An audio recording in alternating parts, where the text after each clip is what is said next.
Momentos bizarros do futebol internacional. Uma partida de futebol geralmente não nos reserva tantas surpresas assim. Até mesmo porque é o básico, né? 11 para cada lado, 45 minutos, intervalo mais 45 minutos e o fim do jogo. Só que existem situações que nos surpreendem. E muitas das vezes elas se tornam situações bizarras. Por isso no vídeo de hoje a gente reuniu algumas dessas situações para relembrar junto com você que nos assiste. Meu nome é Alvin, seja bem-vindo ao Camisa 10. Já senta aí o dedão no like. Bora comigo para mais um vídeo, hein? No vídeo de hoje a meta de likes é de 500 likes pra gente fazer a parte 2 desse vídeo aqui pra você. A gente já começa por aqui com esse árbitro aí que bebeu demais. O ano era 2008 e o árbitro Sergei Smolik era o responsável por apitar uma partida da rodada da Liga lá da Bielorrússia. O árbitro estava muito mal, tão mal que não conseguia nem ficar de pé dentro de campo e teve que ser ajudado pra ser retirado do gramado. Pro público que estava olhando de longe e a equipe médica, o árbitro estava só passando mal, mas a verdade foi esclarecida. O caso viralizou e o árbitro foi chamado para dar algumas entrevistas. Ele alegou que estava com muitas dores nas costas, só que ele não esperava que os resultados dos exames fossem ser divulgados. Os exames apontaram uma alta concentração de álcool no sangue do árbitro. Ou seja,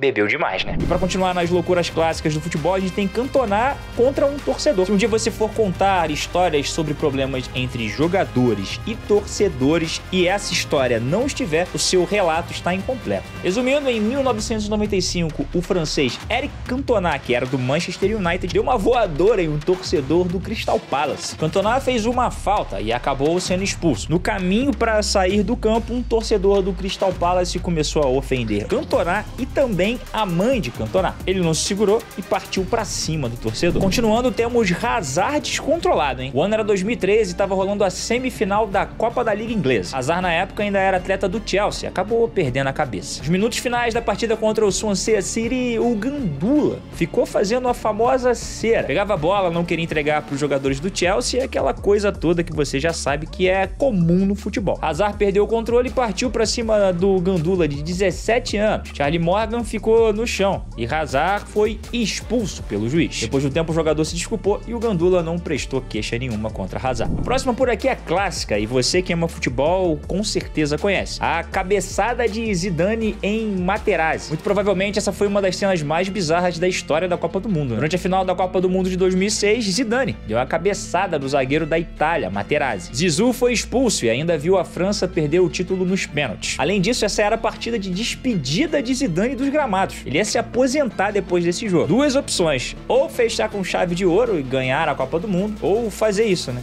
Dar uma cabeçada no zagueiro adversário. A pergunta que todo mundo sempre faz quando vê esse lance é: por que Zidane deu uma cabeçada no zagueiro da Itália? Os lances do replay mostram uma discussão entre os dois e depois Zidane atacando o Materazzi. Na época haviam rumores de que Materazzi teria falado da mãe de Zidane, mas o zagueiro italiano sempre negou que tivesse feito isso. Inclusive ele processou vários jornais que afirmavam que ele tenha falado da mãe de Zidane e ele ganhou na justiça. Mas em 2020 ele deu uma entrevista ao jornal AS lá da Espanha e contou isso aí, ó. Houve um pouco de contato entre nós dois na área. Depois do terceiro embate fiz uma careta e ele me falou: depois eu te dou a minha camisa. Eu respondi que preferia a irmã dele do que a camisa. Minhas palavras foram estúpidas, mas não mereciam essa reação. Falei da irmã dele, não da mãe, como li em alguns jornais. Eu perdi minha mãe quando eu era adolescente e nunca insultaria a mãe dele. No vídeo de hoje a galera tá meio nervosa, né? Você já reparou. E tem árbitro nervoso também. O ano era 2018 e o árbitro francês Tony Charpon ficou brabo com o Diego Carlos. PSG e Nantes se enfrentavam, um jogo válido pela Liga Francesa, quando de repente Diego Carlos estava correndo perto do árbitro e acabou esbarrando nele. Lance normal de jogo. Mas o árbitro ficou chateado e acabou reagindo de uma forma bizarra como ninguém nunca tinha visto. O árbitro francês deu um chute no jogador brasileiro. Depois disso, não satisfeito, ele ainda levantou e deu cartão vermelho pro cara. O árbitro obviamente foi suspenso por 3 meses e ainda ficou mais 3 meses em observação. Ele pediu desculpas para Diego Carlos, mas a desculpa que ele deu pra galera foi totalmente incompreensível. Ele falou que tinha sofrido uma contusão recente na perna e que aquilo foi apenas um reflexo à contusão dele. Agora por aqui temos outro clássico, a torcida do Barcelona revoltada com Figo. Figo provavelmente se envolveu em um dos maiores problemas de sua carreira quando decidiu lá em 2001 trocar o Barcelona pelo Real Madrid. A história por trás disso tudo é gigantesca. Inclusive, qualquer outro dia a gente vai contar sobre isso aqui no nosso canal. A questão é que, depois de ser contratado, ele retornou ao Camp Nou. Só que, obviamente, com a camisa do Real Madrid em um clássico. A loucura dessa história é que toda vez que Figo ia cobrar o escanteio, arremessava todos os tipos de coisa em cima do jogador. Mas até aí, entre aspas, tudo bem, né? Porque aqui no Brasil e também na Libertadores a gente já viu de tudo. Voa papel, garrafa, copo, às vezes até tênis e chinelo. Só que nesse dia, eu tenho certeza que você nunca viu jogarem isso em uma partida de futebol em cima de um jogador. A torcida do Barcelona jogou uma cabeça de porco assada em cima de Luís Figo. Sim, senhores. A torcida do Barcelona jogou uma cabeça de porco em cima do jogador. Inclusive,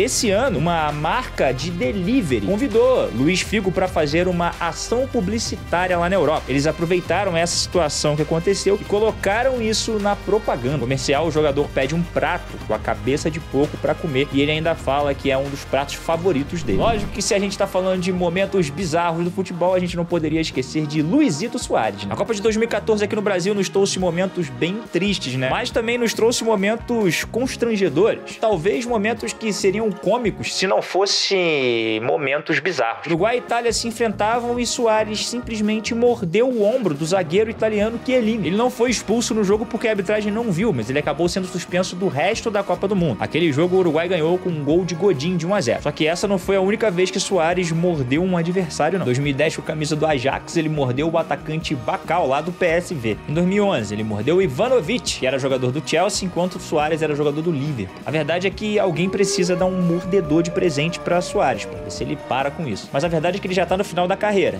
então a probabilidade disso acontecer dentro de campo fica bem menor. Para fechar a lista, temos uma mágica. Em 2023, em um jogo válido pela Copa das Ligas, o goleiro argentino Guzmán, que defendia a meta do Tigres, simplesmente fez uma mágica antes de uma cobrança de pênalti do adversário. O Tigres enfrentava o Vancouver Whitecaps, lá do Canadá. O jogador do Whitecaps estava preparado para bater o pênalti quando, de repente, o goleiro argentino Guzmán começou a tirar uma espécie de fita de dentro da sua boca. Ele distraiu a arbitragem, distraiu o cobrador e inflamou o estádio inteiro, né? A melhor curiosidade desse lance é que o goleiro pegou o pênalti. Sim, além de fazer uma mágica, o cara foi lá e pegou o pênalti. O time dele venceu e se classificou. E aí, você lembra de mais algum episódio bizarro na história do futebol internacional? Então deixe sua resposta aqui nos comentários que a gente vai fazer a parte 2 desse vídeo aqui com certeza, tá? Meu nome é Alvin e até a próxima.